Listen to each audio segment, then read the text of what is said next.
Hello అండి అందరికీ. ఎప్పుడు దోశలే కాకుండా దోశ పిండితోనే ఇలా కొత్తగా ఒకసారి ట్రై చేయండి.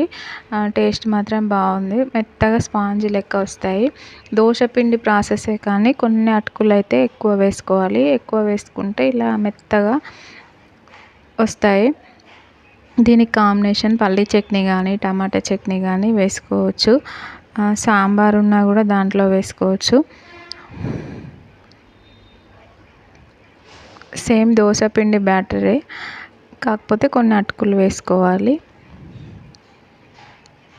ఇప్పుడు ఒక మూకుడు తీసుకొని దాంట్లో కొద్దిగా ఆయిల్ వేసుకొని ఆ దోశ పిండి బ్యాటర్ని ఇలా మందంగా వేసుకోవాలి.